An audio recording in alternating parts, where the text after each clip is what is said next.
Hello दोस्तों, आपका स्वागत है। आज हम बात करेंगे थानेश्वर का पुष्यभूति वंश। इससे पहले हम लोगों ने गुप्त वंश पढ़ चुके हैं, कंप्लीट हो चुका है। आज से हम थानेश्वर का पुष्यभूति वंश की बात जो भी है वो करेंगे।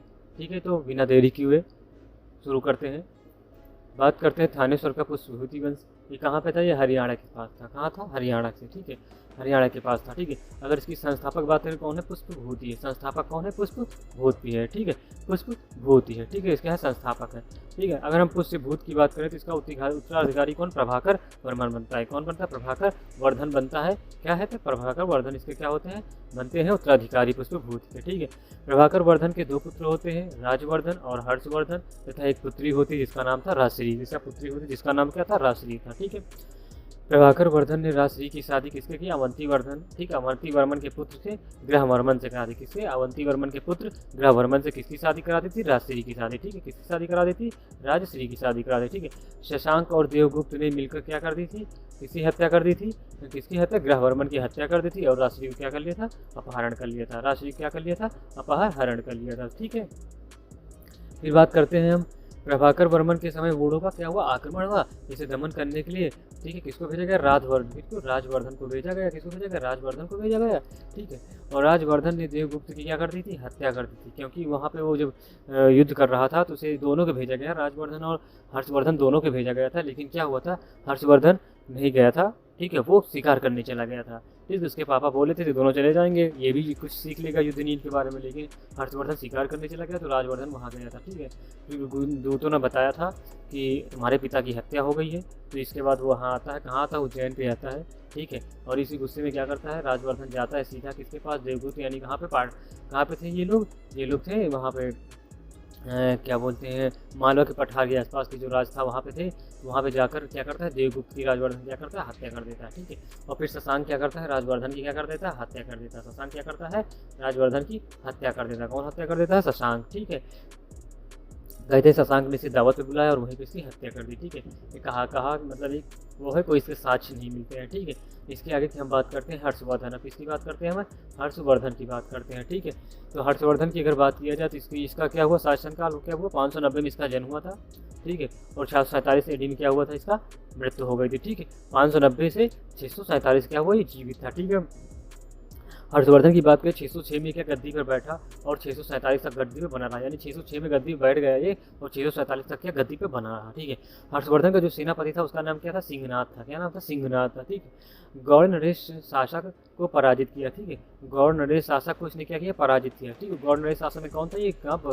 ये लगभग इस समय पश्चिम बंगाल के आसपास का शासक था। ठीक है, और वहाँ पे कौन था? शशांक था। ठीक है, दिवाकर मित्र जो कि बहुत भिक्षुक था। ठीक है, उसकी मदद से इसने अपनी बहन को खोजा। ठीक है, अपनी बहन क्या किया? खोजा है। ठीक है, कोई नहीं है, खोजा है। ठीक है, क्या है? खोजा है। ठीक है, अपनी बहन को इसने खोजा है। ठीक है, वो क्या हुआ था? जब उनकी चंगुल से छूटा, शशांक के चंगुल से इनकी बहन तो जंगल में सती होने जा रही थी। उसकी जानकारी किसने दी? दिवाकर मित्र ने दी थी। किसको? हर्षवर्धन को। अभी हर्षवर्धन ने किया? उसको खोज लिया। ठीक है, हर्षवर्धन को साहित्य का सम्राट भी कहा जाता है। हर्षवर्धन क्या कहा जाता है? साहित्य का सम्राट किया जाता है। ठीक है, हर्षवर्धन के समय राजधानी क्या थी? कन्याकुब्ज थी। क्या थी? कन्याकुब्ज, जिसको आज हम कन्नौज बोलते हैं। ठीक है, क्या थी? कन्याकुब्ज थी। ठीक है, हर्षवर्धन को पुलकेशिन दित्य ने हराया था। हर्षवर्धन किसने हराया था?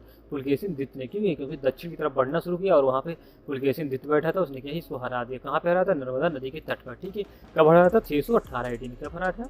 618 AD में। ठीक है, बात करते हैं आगे की। ठीक है, तो क्या होता है?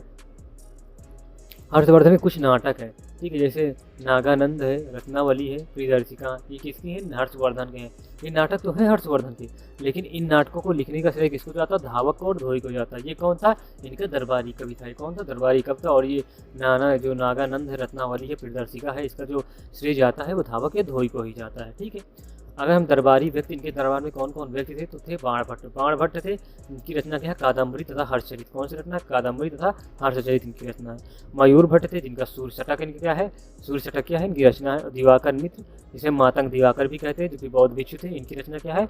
मयूर शतक। क्या है? मयूर शतक। ठीक है, क्या है? इनकी रचना क्या है? मयूर शतक है। ठीक है, बात करते हैं आगे की। तो ठीक है, हर्षचरित को 8 भागों में बांटा गया, 3 + 5। हर्षचरित किसने लिखा था? बाणभट्ट ने लिखा था, और उन्हें किसने 8 भागों में बांटा गया था, ठीक। जैसे आईने अकबरी के बारे में पढ़ा होगा कि वो भी 8 भागों में बटा था, ठीक है। उसी तरह ये भी हर्षचरित भी क्या है, 8 भागों में बांटा गया था, विभाजित था, ठीक है। इसमें पहले 3 भाग क्या है, यानी बाणभट्ट अपने बारे में लिखते हैं और 5 भाग में हर्षवर्धन के बारे में लिखते हैं, ठीक है। हुसैन सिंह 630 में भारत आया और 645 तक भारत में रहा, ठीक है। हुसैन सिंह तब 630 में भारत आया, 645 तक क्या हुआ, भारत में रहा। किसके दरबार में आया था? हर्षचरित पे, ठीक। हर्षचरित के समय तक आया था, ठीक है। हुसैन सांग को क्या कहते हैं? इसकी कुछ उपाधि, इसे यात्रियों का राजकुमार कहते हैं। क्या कहते हैं? यात्रियों का राजकुमार, शाक्य मुनि, और शाक्य सिंह किसको बोलते थे? गौतम बुद्ध को, याद रखना, ठीक है। तो त्वांग भी कहते हैं, ठीक है। त्वांग भी कहा जाता है किसको? हुसैन सांग को, ठीक है। 18 महीने से नालंदा में महायान शाखा का अध्ययन किया। कौन शाखा का अध्ययन किया था? महायान शाखा का अध्ययन। कितना किया था? 18 महीने तक, ठीक है। नालंदा में 5 छात्रों पर 1 शिक्षक होते थे। उसी में लिखा हुआ अपनी बुक में लिखी थी, इसकी एक बुक थी, ठीक है। बुक का क्या नाम है? सीयू की पुस्तक। इसने किया है, सीयू की पुस्तक है। और इस पुस्तक में इसने क्या लिखा है, यानी कि इसने बताया कि नालंदा जो विश्वविद्यालय था वहाँ पे क्या 5 स्टूडेंट पे 1 शिक्षक होते थे, ठीक है। और उस समय वहाँ का कुलपति कौन था? शीलभद्र था। कुलपति कौन था? शीलभद्र था, ठीक है।